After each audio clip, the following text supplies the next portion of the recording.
ya ustedes,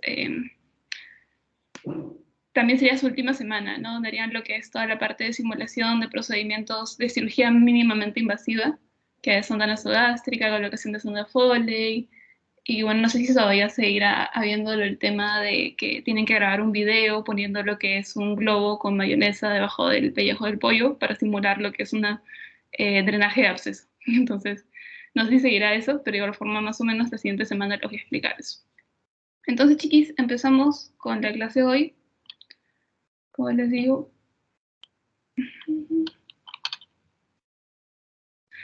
vamos a ver el tema de cirugía intestinal. Entonces, chicos, como les dije, básicamente, ¿qué vendría a ser lo que es la anastomosis, ¿no? Y ya habíamos hablado anteriormente de lo que era la anastomosis cuando hablamos de las suturas, porque había diferentes tipos de suturas que iban a ser realizadas tanto en el primer como en el segundo plano de anastomosis. ¿Ok? Y ya habíamos definido qué era la anastomosis.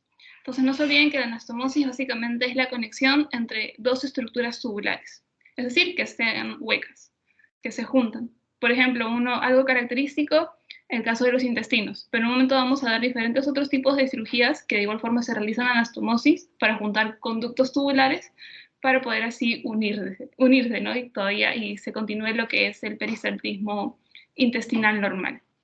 Entonces, como les decía, definición, conexión entre estructuras anatómicas tubulares. Y aquí es importante recalcar esto, lo que es la parte histológica. Como sabemos, todos los tejidos de nuestro cuerpo tienen diferentes tipos de capas, pero ahora vamos a hablar del tejido gastrointestinal, ¿ok? En este caso, la capa más importante para una buena anastomosis van a ser estas dos. Pero antes de esto debemos de recordar cuáles son las capas del tracto gastrointestinal en relación a lo que es la histología. Empezando por ¿dónde? Por lo que es de manera más superficial la serosa. Luego seguimos con la muscularis propia, luego con la submucosa y por último la más profunda sería la mucosa. Esto no se sigue así, por así decirlo, no se sigue este patrón en todo lo que es el tracto gastrointestinal.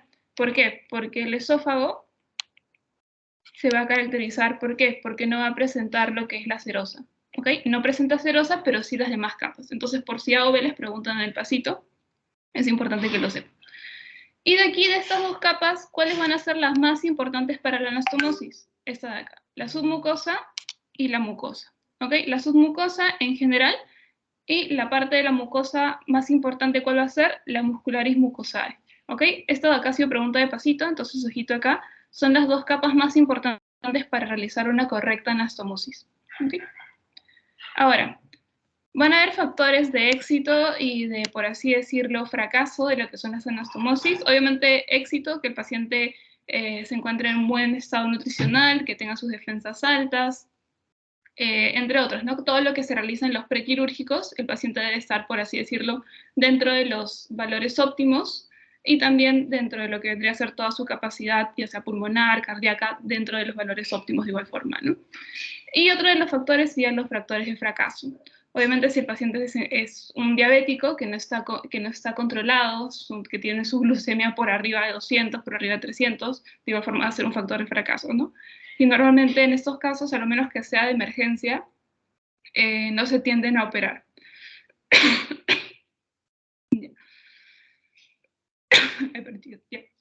Otro es las coagulopatías, como es el caso de lo que vendría a ser la artritis reumatoide.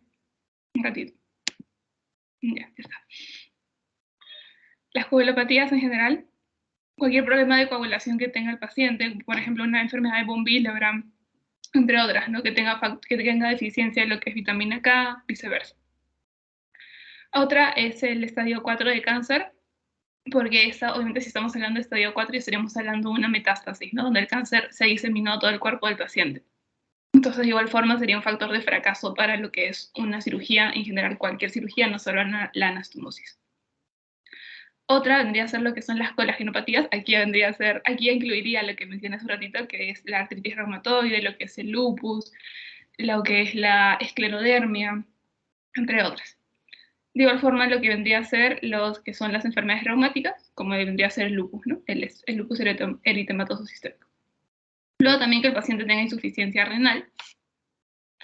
Y estados mórbidos, ¿ok? Estados mórbidos que se pueden encontrar en diferentes pacientes.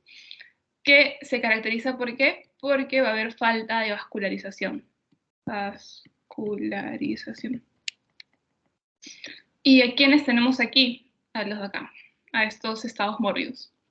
Supongamos que viene un paciente a su tópico de cirugía, con lo que es abdomen en tabla, signo de Bloomberg positivo. Entonces, todo nos está orientando a que podría ser una probable peritonitis, ¿no? Que el paciente ya, por ejemplo, que el apéndice del paciente ya explotó. Entonces, uno de los estados mórbidos, iniciando, podría ser lo que es la peritonitis, con obviamente secreción de material purulento, ¿no? En el caso de un apéndice, de un apéndice perforado, es decir, peritonitis, y estaríamos hablando de ese, ¿no? Entonces, un estado mórbido sería una peritonitis con material purulento, y en este caso es si estamos hablando de este paciente del casito que les he puesto. Obviamente, después de que haya esta peritonitis, ¿qué es lo que va a pasar? Va a haber isquemia, ¿ok? Isquemia de los intestinos, de todo lo que es la parte del abdomen que está siendo, por así decirlo, contaminado por este material purulento. Y obviamente, consecuente a la isquemia, ¿qué va a pasar? Lo que es una necrosis, ¿no? La isquemia es la reducción, por así decirlo, del flujo y la oxigenación a los tejidos. Y si esta isquemia se perdura durante el tiempo, va a pasar a lo que es una necrosis, que es que haya muerte total del tejido.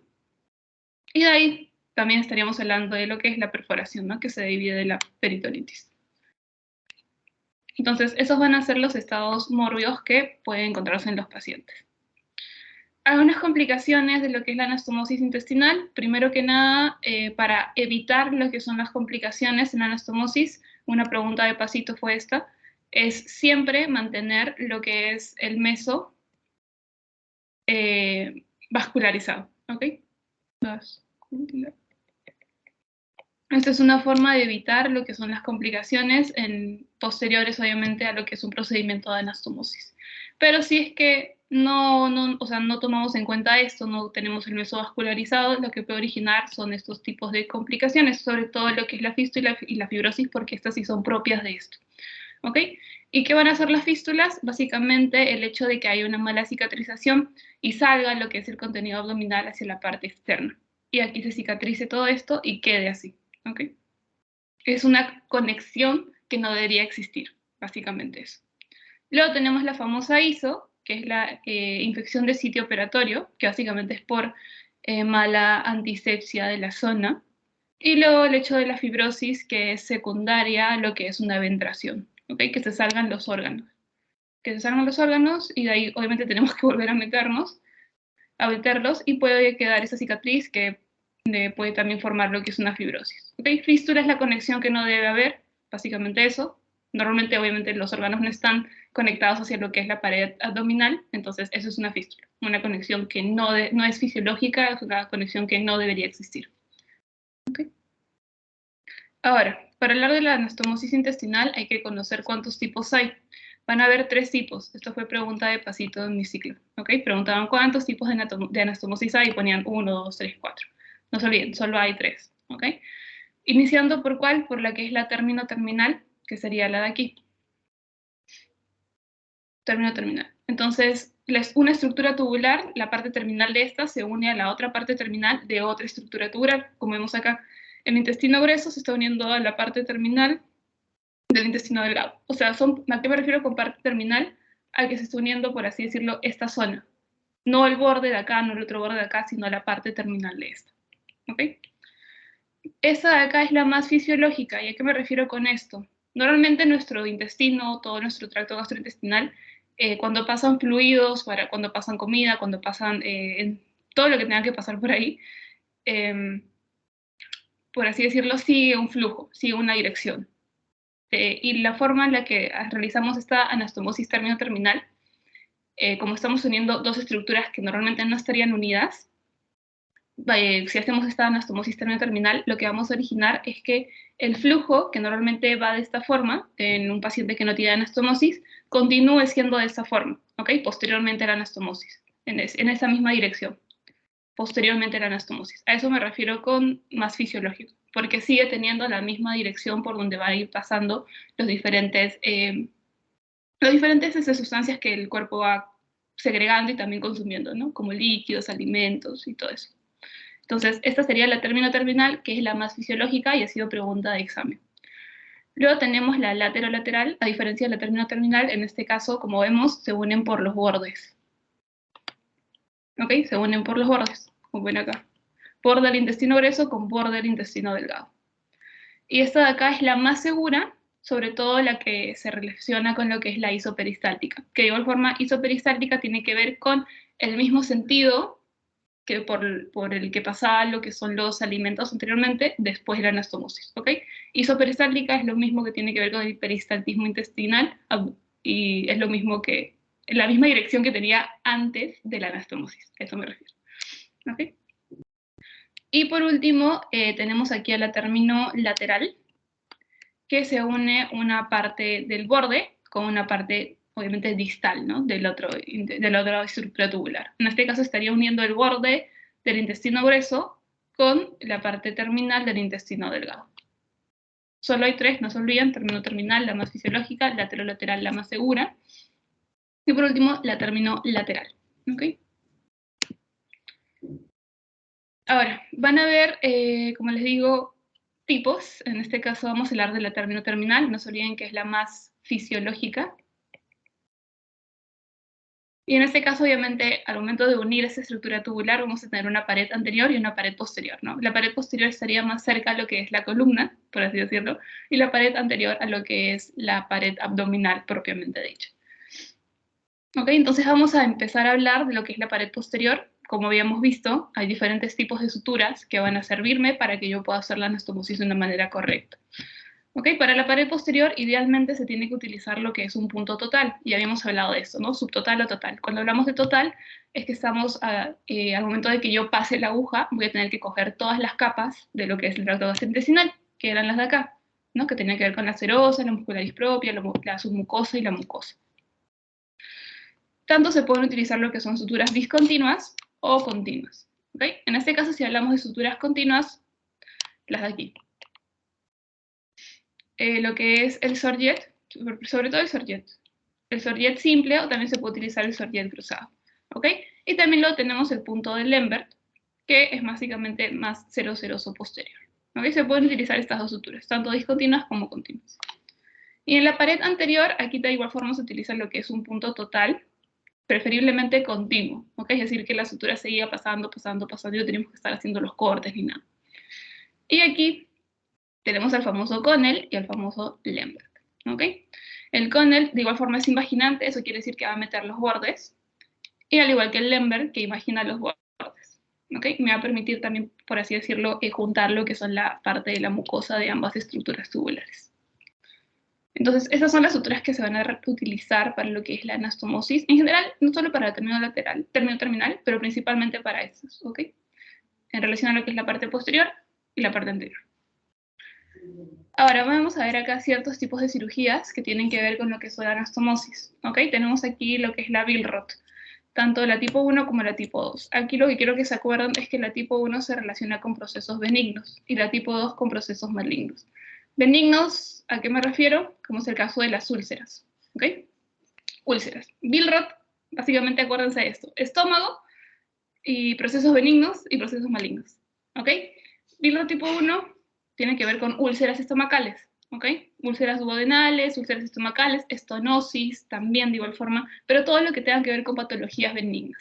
A diferencia de Billroth tipo 2, que son ya patologías malignas, es decir, neoplasia, ¿ok? Neoplasia de estómago. Y por lo tanto, si estamos hablando de que Billroth tipo 1 se relaciona con benigno y Billroth tipo 2 con maligno, obviamente si es algo benigno, nuestro objetivo no es retirar toda la estructura, ¿no? Solo la zona que está siendo afectada. A diferencia de la tipo 2, que si estaríamos hablando de algo maligno, obviamente la zona que yo voy a extirpar o que yo voy a sacar, que tenga que ver con este proceso maligno, va a ser un poco más grande, ¿ok? Y a eso me refiero. En el Billroth tipo 1 se saca zonas pequeñas y en el Billroth tipo 2 zonas más grandes. Y a esto se desprende el hecho de la anastomosis que se va a realizar para cada una de este tipo 1 o tipo 2 ya sea. ¿Ok? Entonces en ambas Billroth se hace lo que es una hemigastrectomía, es decir, se quita un pedazo de lo que es el estómago Y en la birro tipo 1, como les decía, son procesos benignos. Entonces, en este caso, solo se saca una porción pequeña del estómago y se puede obtener lo que es una anastomosis término-terminal. ¿De qué cosa? Del estómago con el duodeno. Y esto va a ser casi fisiológico. ¿Ok? A diferencia de la birro tipo 2, que aquí ya se saca un poco más de cantidad de estómago, entonces ya va a ser más complicado preservar la parte distal de este. Entonces se va a tener que unir por las partes lo que son los bordes, como vemos acá. En este caso se va a unir lo que es el estómago más el yeyuno y sería una anastomosis gastroyeyunal, ¿ok? Y sería término lateral en este caso. Y esa de acá no va a ser fisiológica. Ahora, tenemos aquí otra cirugía que también de igual forma aplica lo que son las anastomosis al momento de realizarse, que es la I de Rose, que básicamente conocida en la actualidad como lo que es un bypass gástrico, ¿no?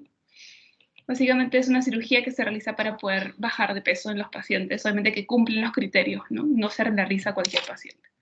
Entonces, esa es una cirugía donde se va a crear lo que es una bolsita estomacal que vemos acá. Esa es una bolsa estomacal a partir de una pequeña porción del esófago, ¿ok?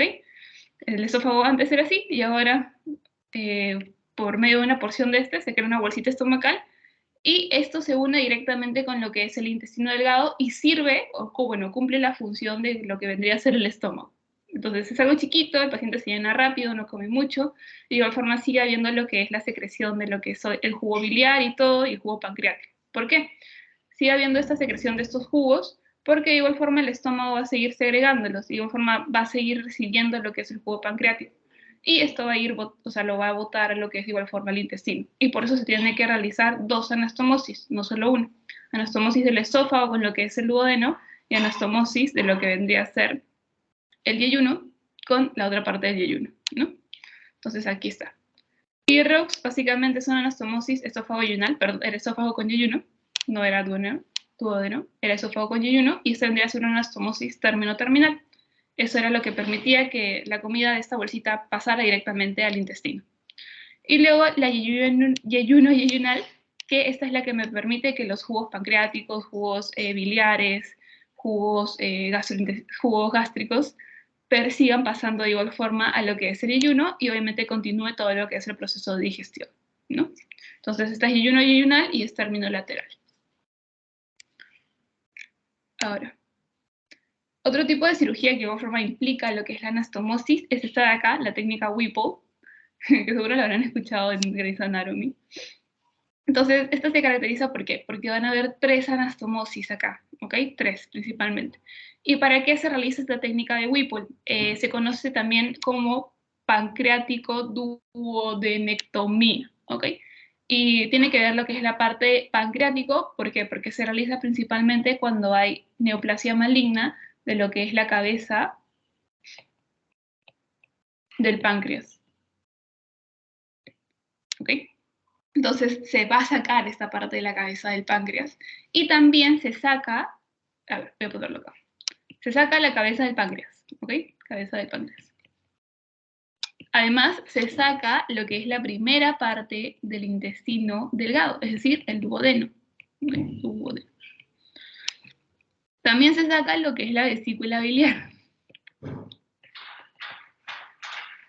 Y aparte, más su conducto biliar. ¿Okay? Su conducto biliar. Entonces se sacan varias cosas y por lo tanto si estamos sacando varias cosas vamos a tener que anastomosar esas estructuras que quedan sueltas. ¿Ok? Entonces, en primer lugar vamos a hacer una anastomosis gastroyeyunal. Vamos a unir el yeyuno con el estómago. ¿Ok? De aquí vamos a sacar la primera parte del intestino delgado, es decir, el duodeno. Entonces vamos a tener que unir lo que queda del estómago con otra parte del intestino, en este caso con lo que es el yeyuno. Aquí sería una anastomosis término lateral. Como ven, la parte terminal del estómago y la parte lateral del yeyuno. Luego se realiza lo que es la anastomosis colédoco-duodenal. Es decir, unimos lo que había dicho que era el colédoco que quedaba suelto junto con lo que es la parte del duodeno que queda después de yo sacar la primera porción del intestino. Para que así de igual forma pueda circular lo que es el jugo biliar, ¿no? La bilis, hacia el intestino y siga habiendo lo que es el proceso de digestión normal en el paciente. Y luego tenemos lo que es anastomosis pancreato-duodeno. que vendría a ser la unión del páncreas más el duodeno. O sea, lo que queda del páncreas sin su cabeza más el duodeno, que queda después de sacar la primera porción de este. ¿Okay? Entonces esas son las 3 anastomosis que se realizan. El yeyuno con el estómago, el colédoco con el duodeno y el páncreas con el duodeno.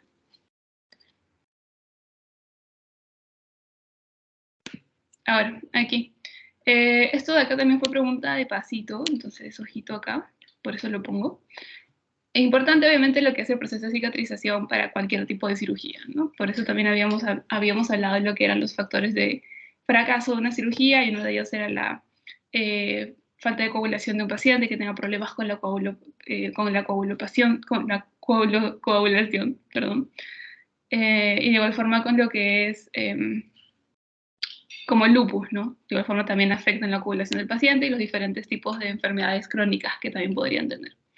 Entonces, básicamente, ¿en qué consiste el proceso de cicatrización? Primero va a haber lo que es una proliferación de fibroblastos y migración de enzimas en la sangre. Siguiente, lo que es una maduración y remodelación del tejido. Luego, una formación de la costra por medio de ¿quiénes? De estas cositas de acá, de células sanguíneas, de fibrina y de lo que son anticuerpos. ¿Okay? Y por último, va a haber una respuesta inflamatoria y se va a formar lo que es el famoso coágulo. Esos son los pasitos que se deben de acordar. Fue pregunta de pasitos, si no me equivoco, por eso lo puse. Ahora, habíamos hablado que en una de las cirugías, que era la Billroth tipo 1, era cuando estábamos ante procesos benignos que se relacionaban con las úlceras, ¿no? Sin embargo, no en todas las úlceras gástricas vamos a hacer la Billroth tipo 1, sino que solo en las que son un poco más amplias o en las que agarran un poquito más de estómago. Sin embargo, si es que tenemos una úlcera súper pequeña que está perforada, lo que podemos hacer es no cortar todo el estómago hasta esa zona, ¿no? Sino hacer una sutura que habíamos visto la semana pasada, que me ayudaba, por así decirlo, o los objetivos principales de esta sutura es invaginar el muñón apendicular, que era la sutura de jareta o bolsa de tabaco. Pero también se puede aplicar esta sutura en este caso, en el caso de una úlcera gástrica perforada, ¿ok? Como ven acá, esta es la úlcera gástrica perforada. Lo que podemos hacer es hacer la sutura de jareta alrededor y luego cerrar, ¿no? Jalar y se cierra y se invagina. Y así haríamos que, ¿cómo se llama? Que obviamente la úlcera se cierre. O en todo caso, si es que ya es un poco complicada la úlcera y está todo necrosado esta zona, sacar un pedacito y de igual forma hacer el punto de jareta, ¿no? Y juntar. Se emplean lo que son suturas separadas y también lo que son totales, es decir, abarca todo lo que es el tejido, todas las capas de la piel. Y como vemos acá se puede emplear jareta. Y ya si es que es un poco más grande la úlcera, ya no podemos hacer mucho, ahí sí tendríamos que hacer una hemigastrectomía, ¿no? Que tendría que ver con lo que era el Billroth tipo 1. Y por último, chicos, acá obstrucción intestinal, las causas. Principalmente no se olviden, ahorita que está rotando en cirugía, seguro ya lo habrán preguntado, la causa principal por la que un paciente posoperado tiene una obstrucción intestinal, esa siempre es pregunta fija en todas las rotaciones de cirugía y en todas las rotaciones que tengan que ver con estómago. A ver, lo repito.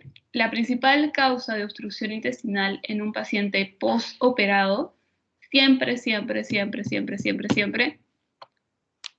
bridas y adherencias. ¿Ok? ¿Y qué van a ser las adherencias? Básicamente van a ser tejido cicatricial que se ha originado de manera inadecuada posterior a esta cirugía. Quizás hemos maniobrado muchas estructuras que no deberíamos haber tocado y lo que va a originar es que hay una cicatrización, por así decirlo, mal hecha. ¿Ok? Y estas bridas o adherencias, lo negativo de estas es que al momento de que, o sea, si están libres por ahí, no están obstruyendo nada genial. Pero si pasa lo de acá, por ejemplo, aquí tenemos una brida del intestino que está en el intestino delgado, que lo que está haciendo está ocluyendo el intestino delgado. Está haciendo una estenosis, ¿ok? Y esto posteriormente va a dar lo que es una obstrucción. Por ejemplo, acá lo está estrangulando. Entonces, de igual forma, me puede dar una obstrucción.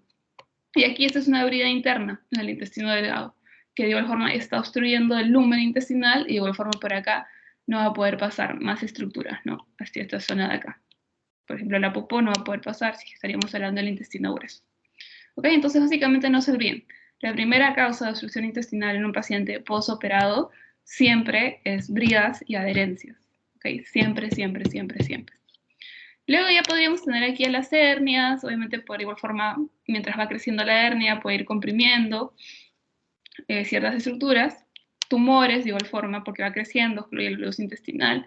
En tu suscepción, cuando se mete una parte del intestino hacia el mismo intestino, de esta forma, por ejemplo, este es el intestino sigue, sigue, sigue, pero ponte que A o B se mete una parte del intestino hacia adentro, y esto es lo que se conoce como intususcepción, ¿ok?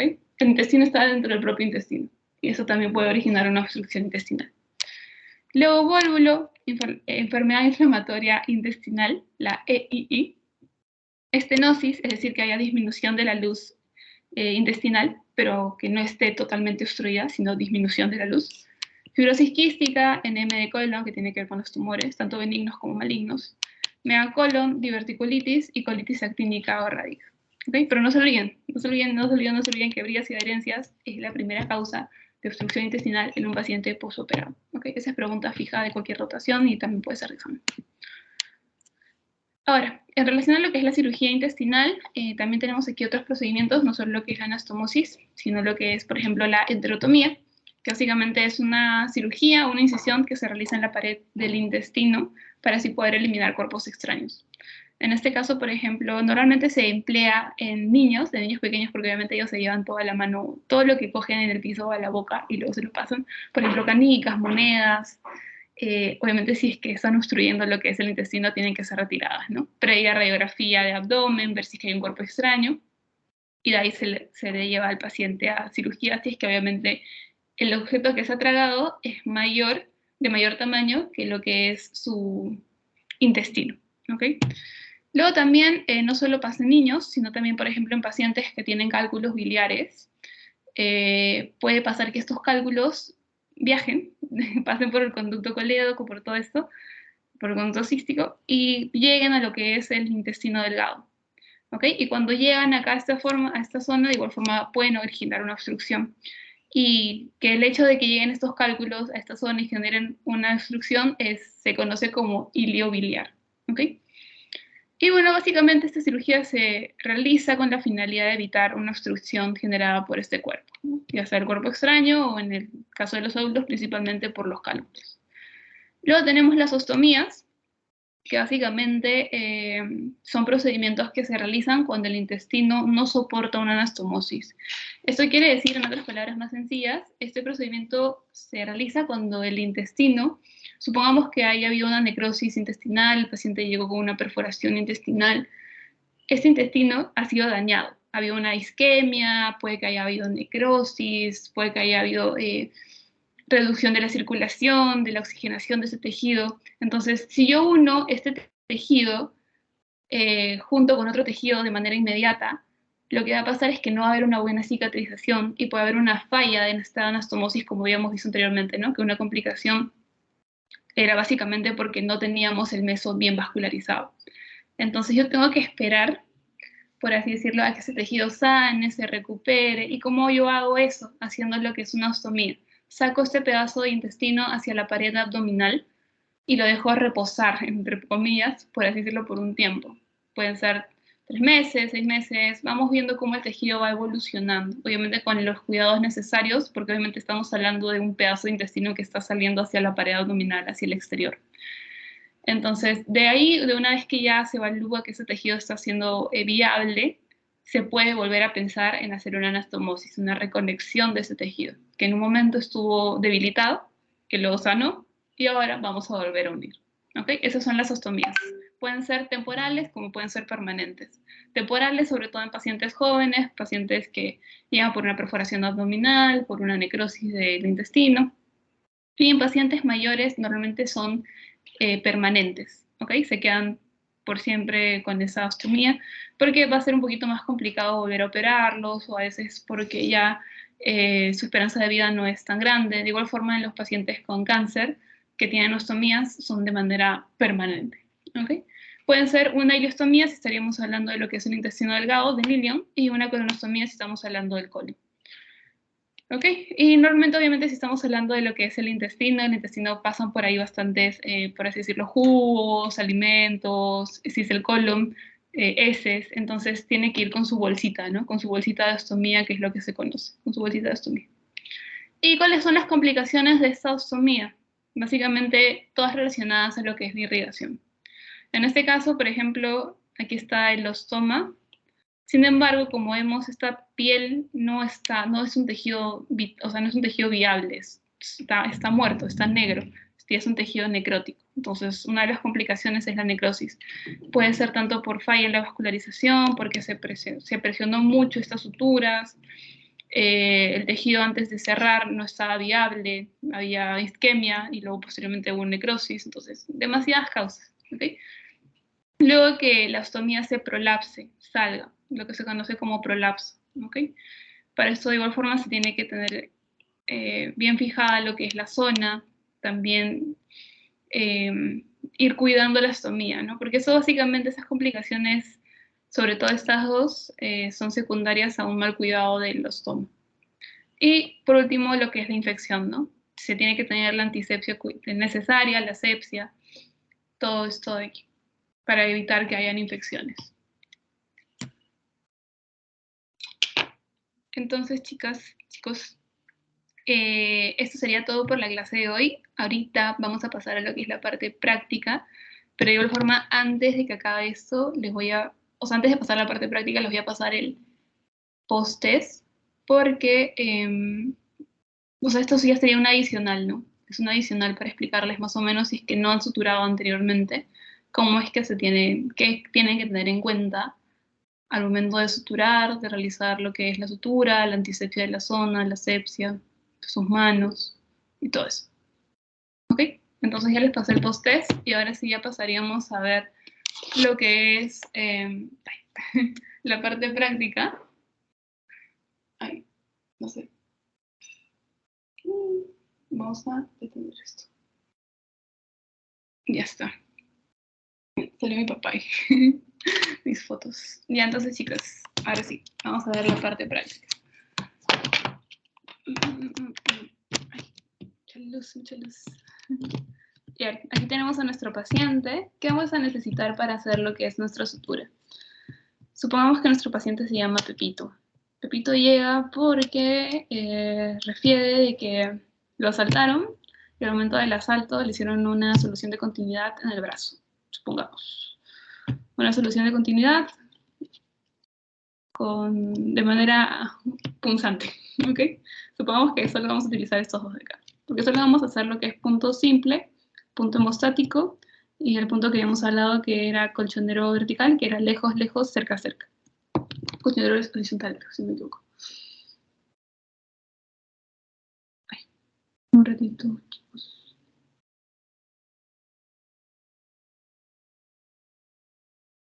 El vertical. Ajá. Ya. Entonces, obviamente ustedes, el paciente llega a emergencia, le tienen que explicar al paciente, primero ven la herida, si es que no hay mucha luz en la zona, agarran su linterna, prenden su linterna y ven la herida, ¿no? Si es que no pueden ver la herida de igual forma porque hay mucha sangre, o si es que está en cuero cabelludo y el paciente tiene mucho cabello, lo que van a decirle es, primero tengo que ver la herida para ver si es que necesita suturar o no, y posteriormente a ello ya se le pide lo que es su receta si es CIS, o si es que tiene que comprar sus medicamentos si es que es particular, ¿no?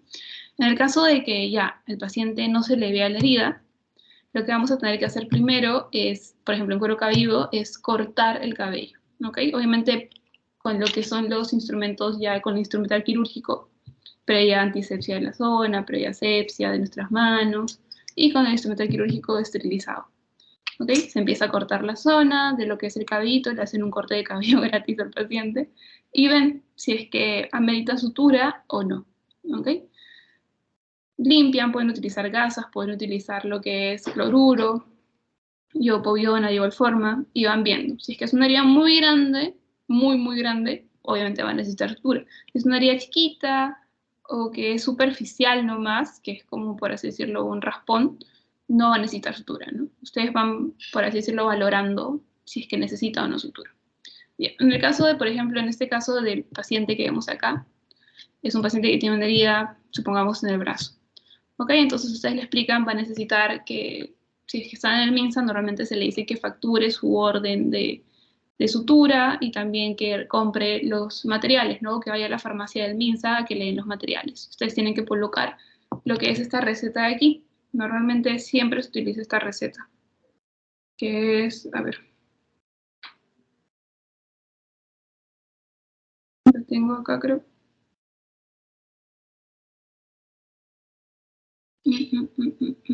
Wait, la tenía guardada.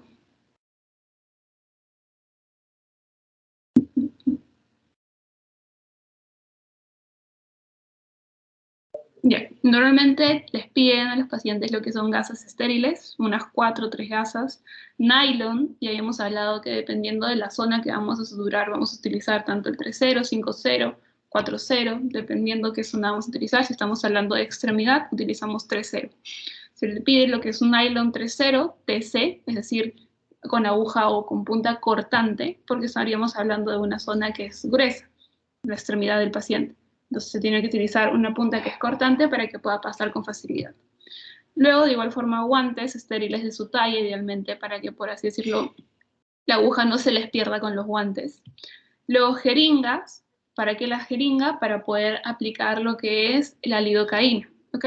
Luego también se pide jeringa, se pide una aguja, lo que es lidocaína al 2%. Con respecto a lo que es la lidocaína, tengan cuidado, porque habíamos hablado de esto, creo. Puede ser con o sin epinefrina. Normalmente siempre que vayan a suturar una zona, pidan sin epinefrina. ¿Por qué? Porque si es que por A o B están suturando lo que es pulpejo de dedo, nariz, alguna zona con bastante vascularización, y le aplican lo que es la lidocaína con epinefrina, lo que puede causar, obviamente, la epinefrina es un vasoconstrictor muy potente. Entonces va a cerrar los vasitos de esa zona y va a originar que haya lo que es una isquemia del tejido. Y lo que no queremos, obviamente, es que si hay una isquemia, consecuentemente pase a lo que es una necrosis, ¿no? Entonces, por eso es que normalmente siempre que se aplica lo que es la lidocaína, se pide sin epinefrina, ¿ok? Y luego también cloruro, para hacer lo que es el lavado por arrastre, es decir, ir echando cloruro. También cuando al momento de utilizar la iopovidona, también vamos a utilizar el cloruro. Y por último, la iopovidona, ¿no? Y también se le hace la receta dependiendo, normalmente siempre se emplea lo que es antibióticos y lo que es paracetamol. El paracetamol PRN a dolor, PRN es condicional a dolor, y los antibióticos por unos 7 días, normalmente es la cefalexina, ¿ok? Cada 8 horas, por 7 días. Entonces, primero le hacen su receta, ya con todos los medicamentos, luego el paciente vuelve y le explican, ¿no? Que lo van a suturar, y ahora ya pasamos a colocarnos, bueno, hacer nuestro campo quirúrgico, por así decirlo, nuestro campo estéril.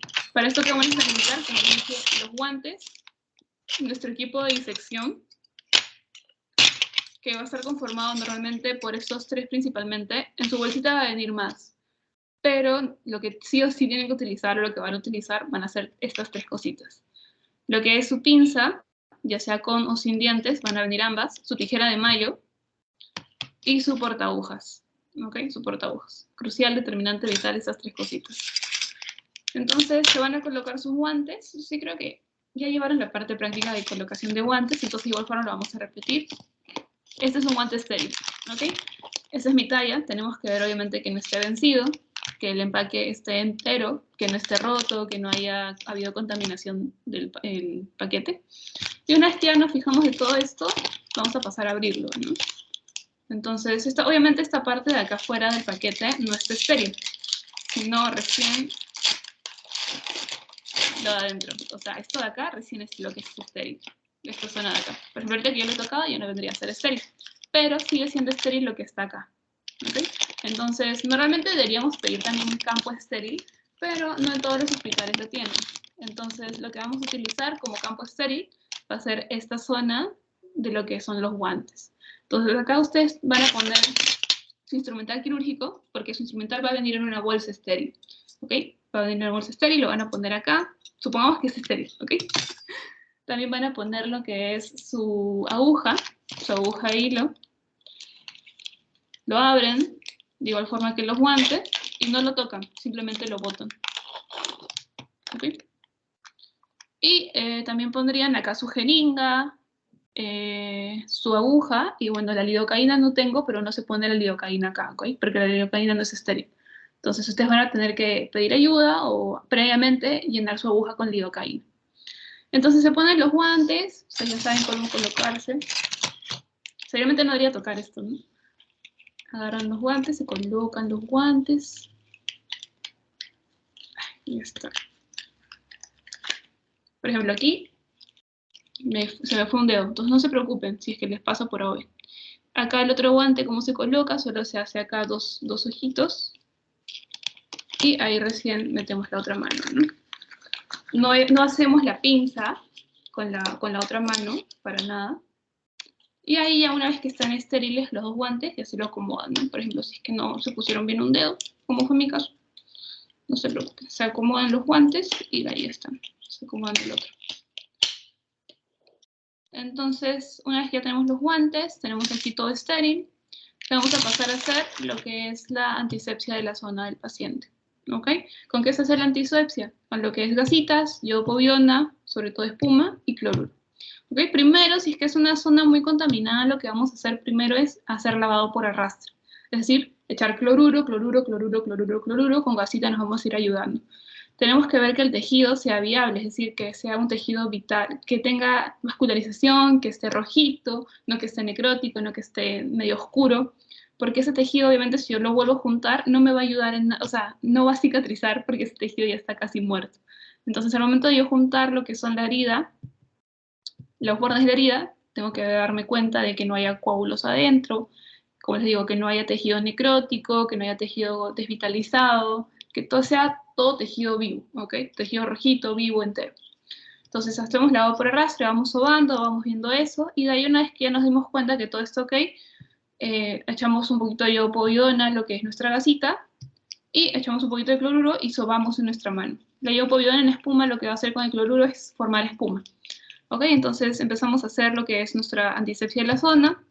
En técnica de caracol empezamos en medio y para afuera. ¿Ok? Para afuera, para afuera, para afuera. Así unas 2 veces, y una vez que ya esté, como por así decirlo, bien desinfectado, bien todo, lo que vamos a hacer, ¿qué cosa es? Es secar la zona, ¿ok? Secar la zona, si es que por OVE se abrió lo que es un vasito o tenemos un sangrado por ahí que fue secundario a la limpieza, nos quedamos haciendo hemostasia ahí. ¿Cómo hacemos hemostasia? Presionando con una gasita.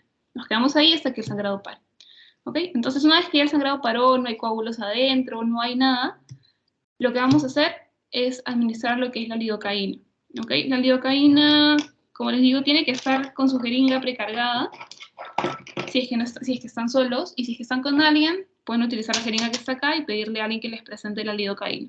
Vamos a utilizar mi serum para enseñar cómo se presenta la lidocaína. La lidocaína es como un pote así, ¿ok?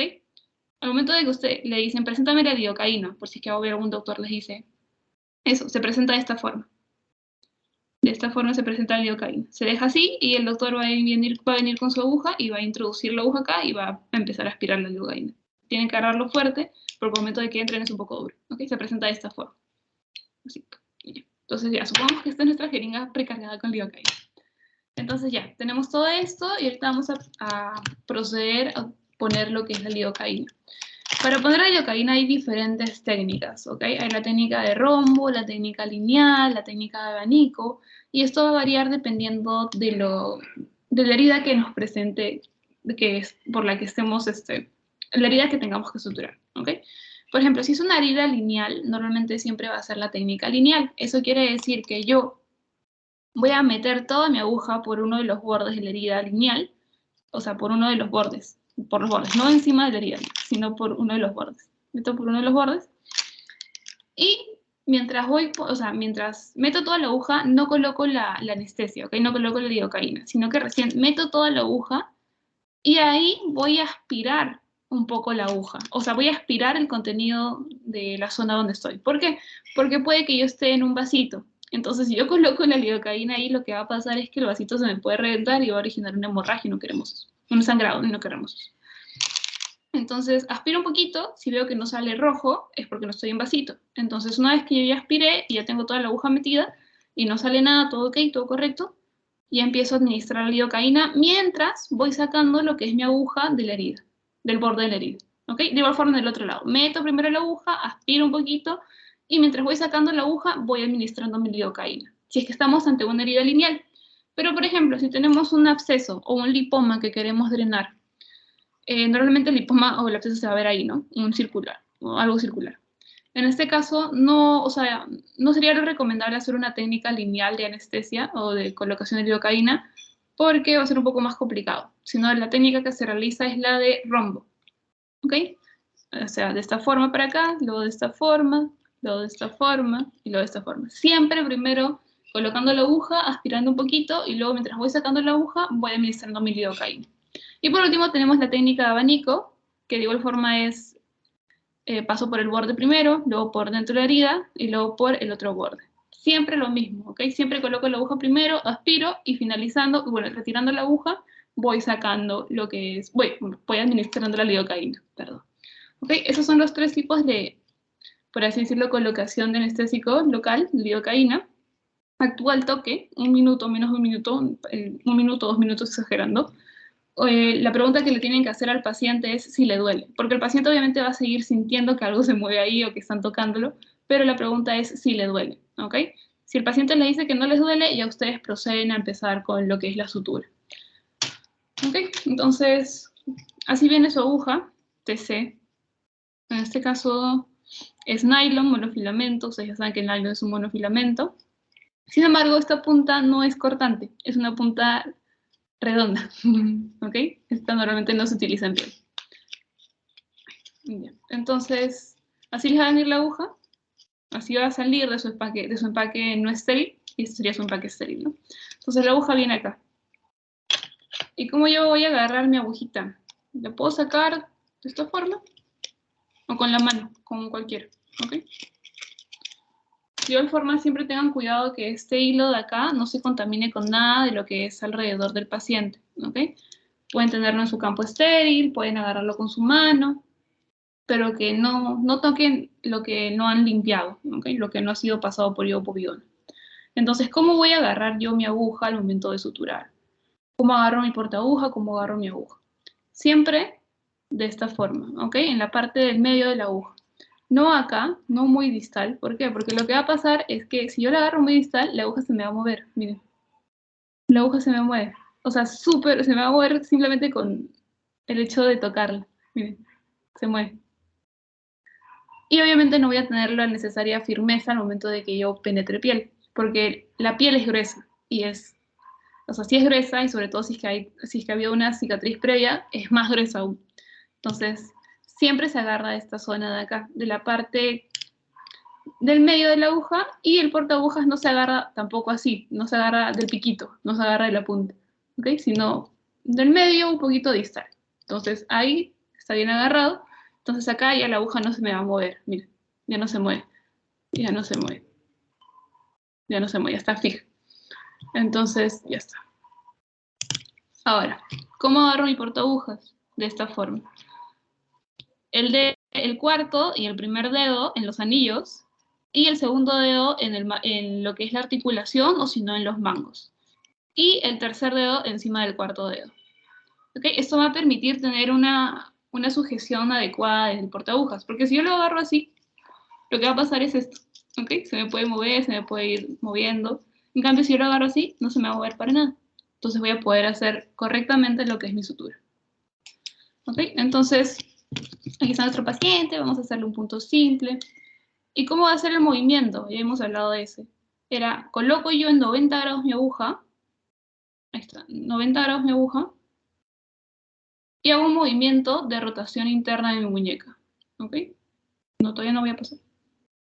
Aquí, 90 grados y movimiento de rotación interna de mi muñeca. Y para esto nos vamos a ayudar de la pinza. ¿Ok? La pinza, ¿cómo se agarra? Así como si fuera una extensión de la pinza anatómica. Entonces vamos a agarrar un borde de la herida, vamos a poner nuestra agujita acá, 90 grados, y agarramos el otro borde y pasamos por ahí. ¿Okay? Una vez que ya pasamos, jalamos y jalamos todo lo que es nuestro hilo. Siempre cuidando de que no se contamine. Siempre cuidando eso. ¿Ok? Y lo que vamos a dejar va a ser un cabo largo y un cabo corto. ¿Ok? Aquí tenemos el cabo corto y aquí tenemos el cabo largo. Si están iniciando con lo que es las suturas, que es la primera vez que van a suturar a alguien, dejen un cabo largo. ¿Por qué? Porque en la piel es más deslizante. Entonces lo que va a pasar es que puede que no se dieron cuenta, uy, y luego vieron que ya el cabo corto se salió.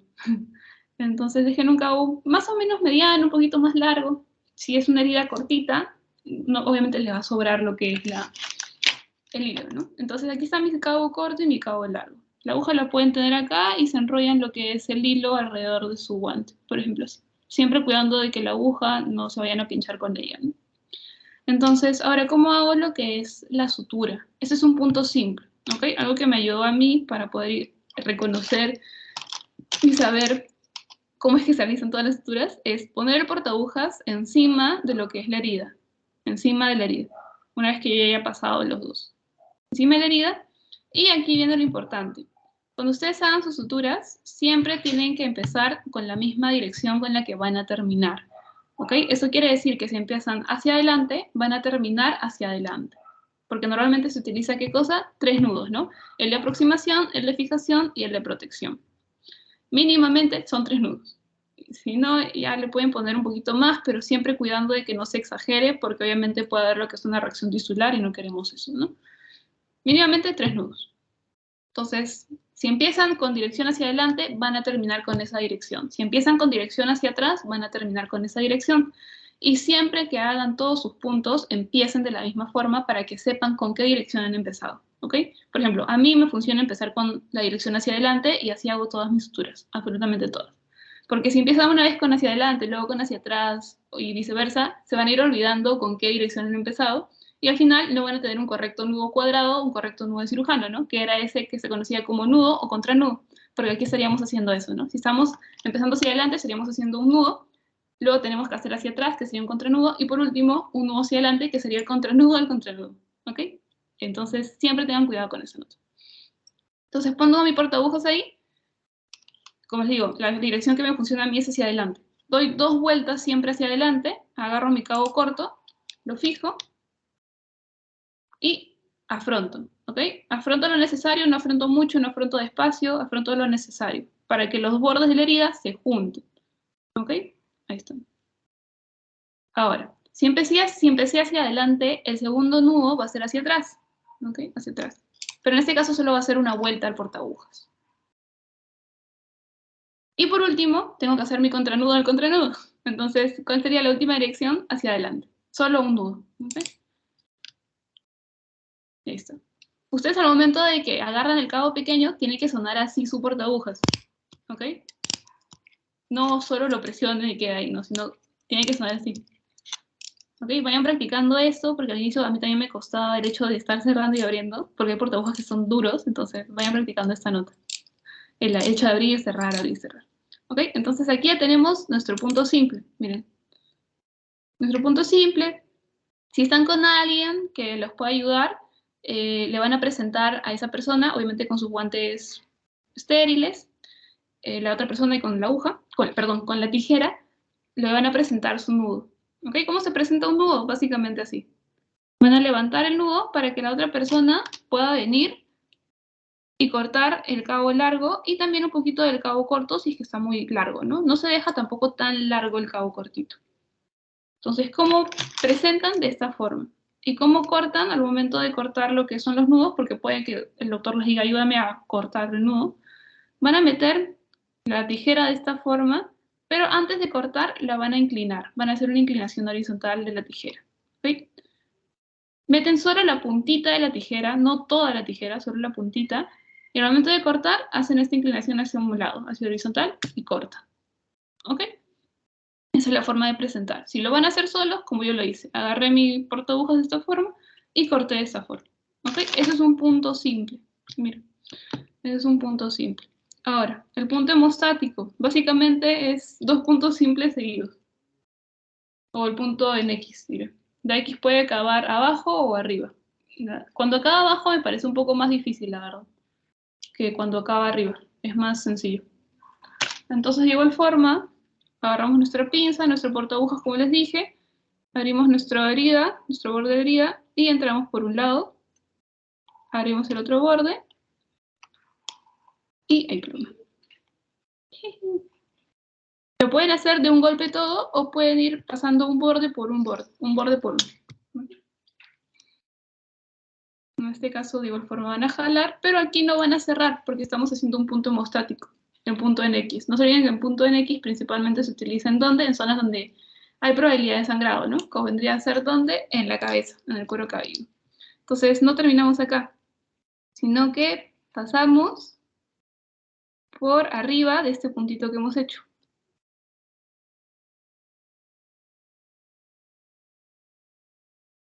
Y ya, ahí sí. Jalamos, jalamos, jalamos.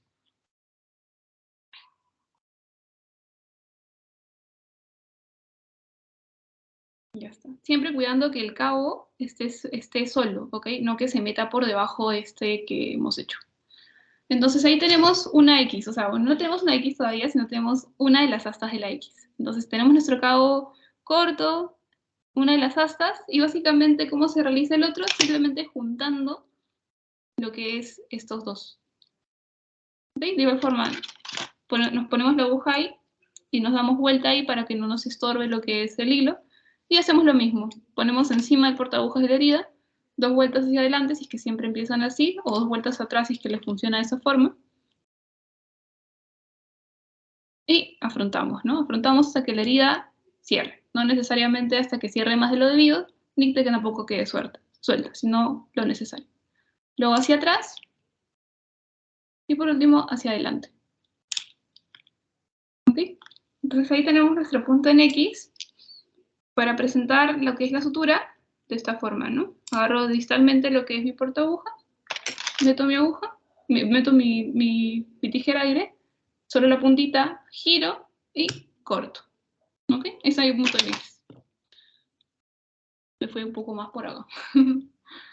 Y ya está. Y ahora vamos a hacer el colchonero vertical al toque, antes de que ya terminemos. Porque es de los que sí o sí se deben de acordar, ¿ok? A ver, estoy buscando lo que es mi bisturí para también enseñarles a cómo retirar lo que son los puntos, porque eso también es, le preguntan si es que saben retirar puntos y todo eso, pero no lo encuentro. Puchis.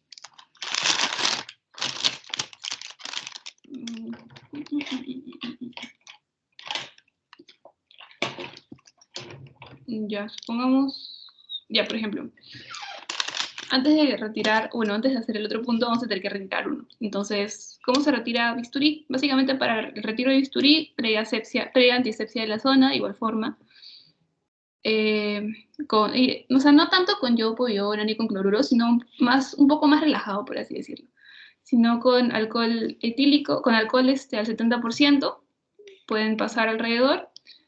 O ya, si se quieren poner un poquito más, así, por así decirlo, un poco más médicos, ya ahí sí se podría utilizar lo que es la iopovidona, ¿no?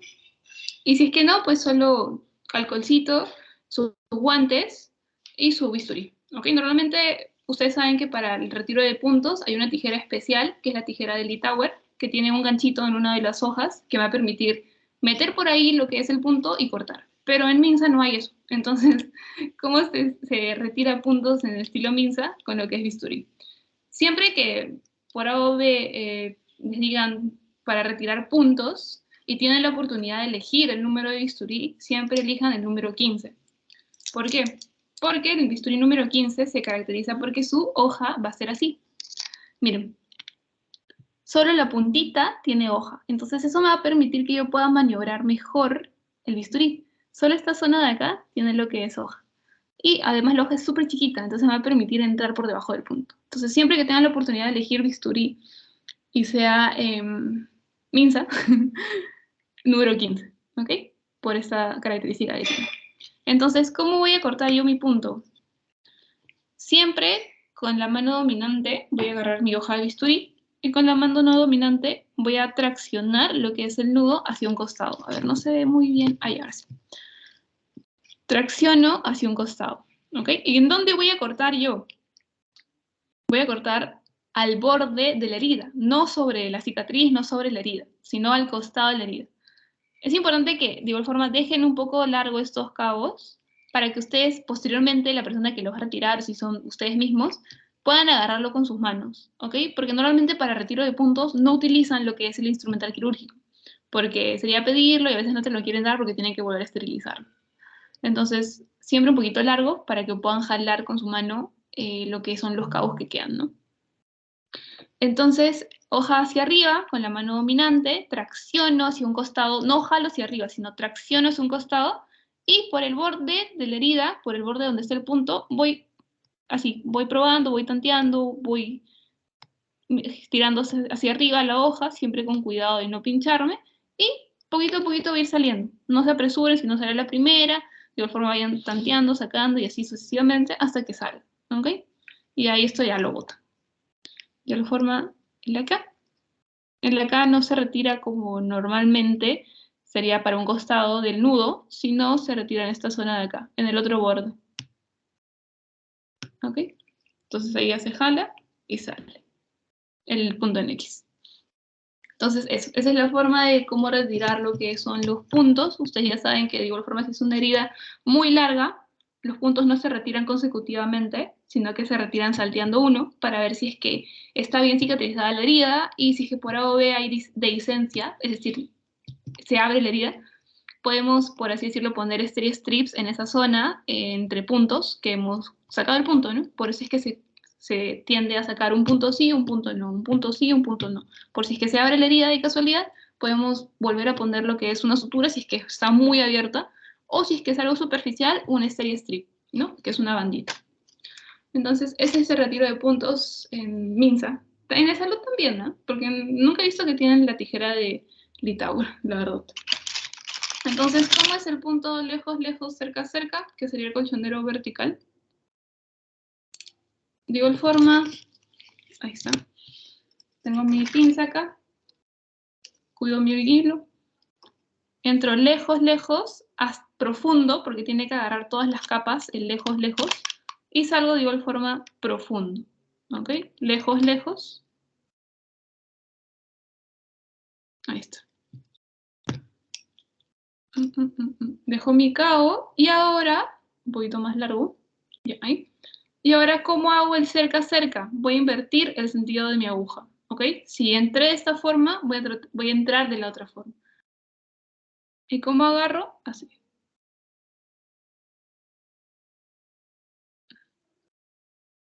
Seguían de cerca a cerca. Cuando es cerca a cerca, solo agarran lo que es la parte de la piel, ¿ok? De la dermis y la epidermis. Entonces es lo más superficial posible, ya no profundo como lejos, lejos. Y ahí está, su punto de lejos, lejos, cerca, cerca. El colchonero vertical. Entonces, ¿y está ahí? Y ahora lo que van a hacer es lo mismo, ¿no? 2 vueltas hacia adelante, afronto, una vuelta hacia atrás, afronto de igual forma, y una vuelta hacia adelante. Y afronto. Y ahí está mi colchonero vertical. Lo presento y lo cortan, ¿no? Y bueno, chicos, ¿y cómo retiro el punto de colchonero vertical? Ahí está. ¿Cómo retiro el punto de colchonero vertical? De igual forma, tracciono, pero en este caso no lo voy a retirar. No lo voy a retirar del borde de acá, porque obviamente no tengo borde, sino lo tengo que retirar del otro borde que se va a ver acá. ¿Ok? Voy a ir jalando, jalando, y sale solito. ¿Ok? Se le indica al paciente después de que se hacen los puntos que tiene que tomar su antibiótico, si tiene dolor su paracetamol, y se tapa los puntos idealmente solo por ese día y que tiene que tener cuidado al momento de lavarlos, ¿no? Y que no tiene que estar expuesto a polvo, tierra, ni nada, y que tampoco no tiene que hacer esfuerzos físicos, porque se pueden volver a abrir estas suturas, ¿no? Se pueden romper las suturas y se abre lo que es la herida. Entonces, eso sería todo, chicos. Eso sería todo con respecto a lo que es la parte práctica. Pero todo hacer los puntos que más van a utilizar. Y bueno, ¿cómo se retiran los guantes? Meten su dedo por acá abajo, y van a retirarse. Hacen bolita, y luego meten el de otro dedo por acá abajo. Idealmente no deberían tener nada de pulseras ni nada. Me olvidé de sacarme. Y luego, ¡puc! Y luego ya lo botan, ¿no? Y de igual forma ustedes ya saben que la aguja se va a un residuo, a un contenedor de punzocortantes, de igual forma la jeringa, y lo demás se va al tacho de biocontaminantes, de lo que es el tachito rojo, las gasas, los guantes, el esparadrapo, todo eso, Y lo que es el instrumental se deja en una zona donde a veces tiene iodopovidona en solución para que luego sea posteriormente esterilizado, ¿no? Entonces, eso sería todo, chicos. Ya nos veríamos la siguiente semana para lo que es el tema de la última clase, que son procedimientos, sonda nasogástrica, sonda Foley y eso. Entonces, cuídense un montón. Un abrazote. Bye.